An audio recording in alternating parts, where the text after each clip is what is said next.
This is an ode to Cresil, and I'm probably pronouncing your name wrong. Um, this is a person that really, really loving person. Uh, from my perspective, one of the good people. Um, the ones that I don't mind being in company with. And I'm really judgmental of who I keep company with.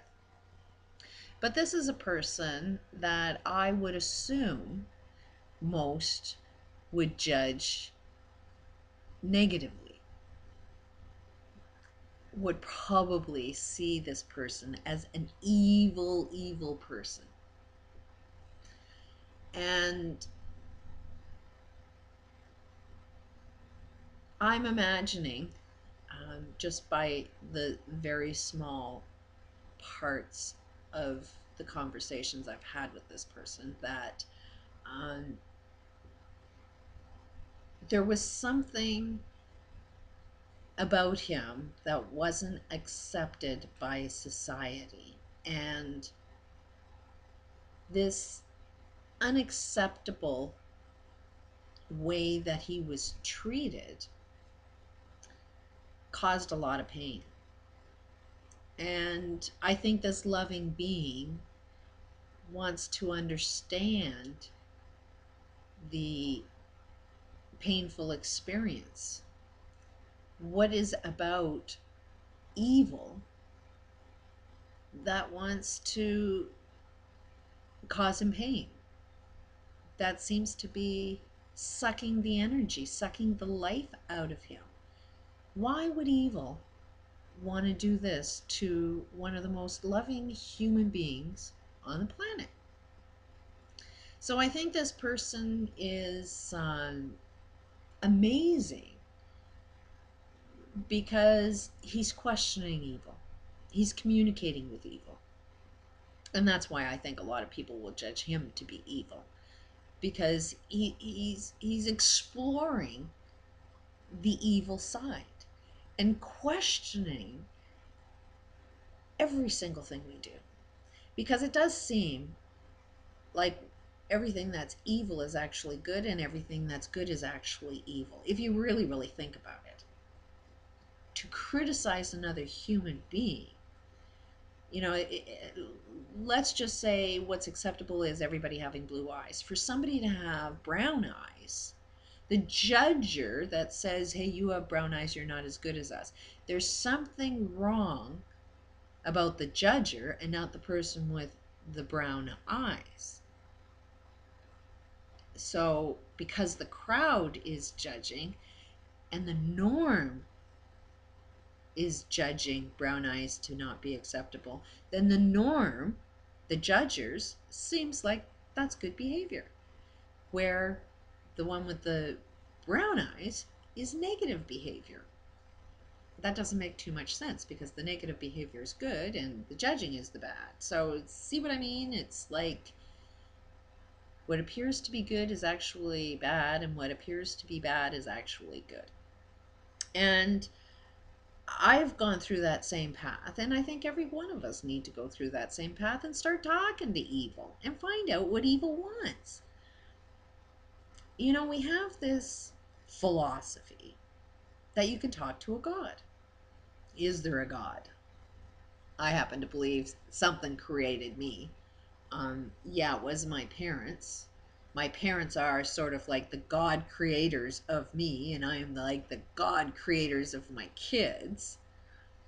And when you look at it from that perspective, if God created all of humanity, pretty sure God is in the same position as I am as a parent, that you can give out tons of advice, but whether they listen to you or not, they have free will. Sometimes I feel exactly the same as a God would feel like, that I can create life, but I sure can't control what they do with that life. And evil is a problem. It's like God is the solution, evil's the problem. You can talk to God and find out what he wants and you'll get an answer. And we all seem to think that that's acceptable. But we never ever talk to evil, because that's like playing with evil. That's like you're so easily swayed by evil that you'll turn into evil if you play with evil. And that's the fear that we've had for generations, and that's one of the main causes of why the world can never solve any problems because nobody wants to face the problem. Nobody wants to poke the bear. Nobody wants to talk to Satan himself and find out, what the fuck do you want? Because as it turns out, every problem wants something. Every problem is searching for the answer. Every problem has a solution. It's a thing. Everything is a thing. And every problem is a thing, and every problem will appear to be evil.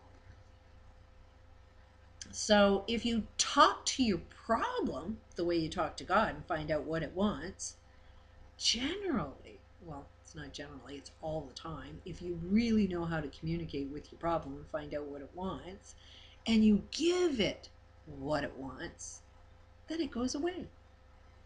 I mean, it really sounds really, really simple, but wrap your brain around it.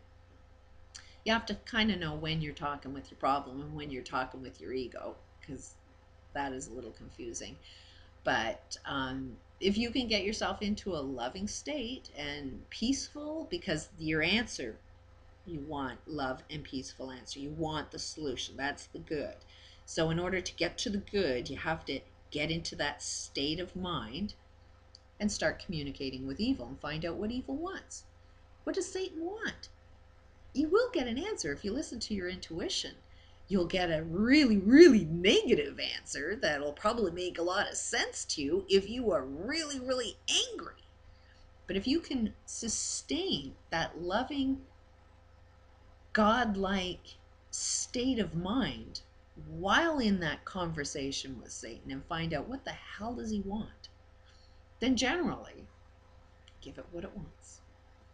And that is the biggest, worst possible thing that you can tell the universe right now. I would be judged and criticized for even suggesting that we give Satan what he wants. That is the most insane statement, and yet that will save our planet. Evil is a problem. All problems want something. All problems go away when you give them what they want. And you know what? What they want doesn't take anything away from you. Whatever you feel you need to give to your problem, you actually give to you. Because the problem is always going to be within inside you. So what you give to your problem, you give to you. So anything you could give to evil in this illusion, evil is you. So you're ultimately giving yourself what you need. It is the wildest concept. And it's like, how do you explain this to humanity when it is the most vulgar statement? The worst direction you could possibly go into is to give evil what it wants. But evil is just an irritation. Evil is like a pearl, an oyster. You know, it's evil is in the stage of the dirt inside of an oyster. It's irritation. If you go into that state of the irritation, then it looks really, really evil. But the oyster and the dirt combined together with love and patience will come out a pearl.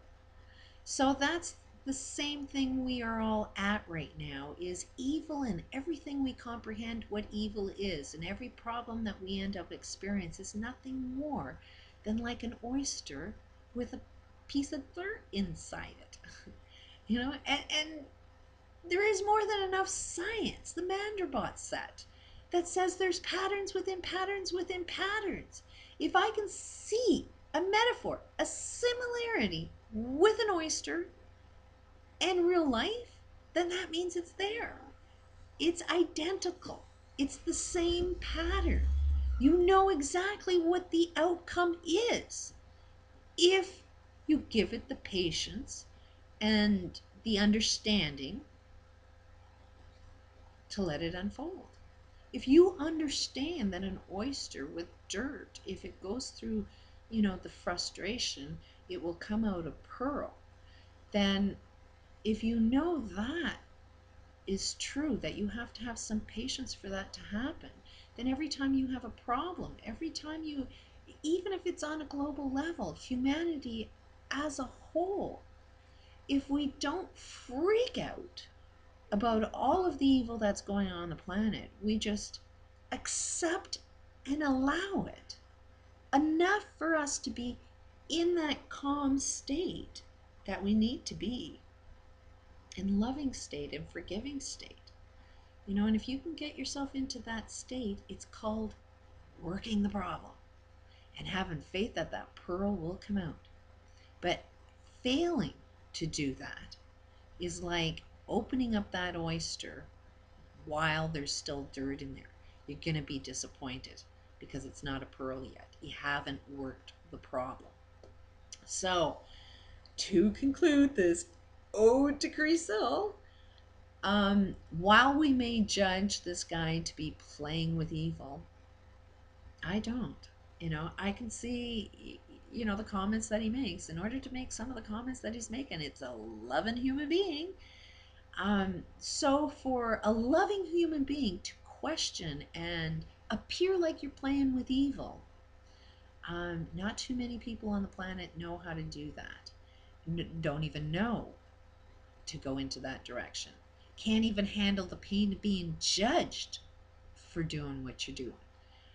But I see what you're doing, and I think you're a genius. And I wish everybody would kind of follow your path. You really, really have to be strong to do so.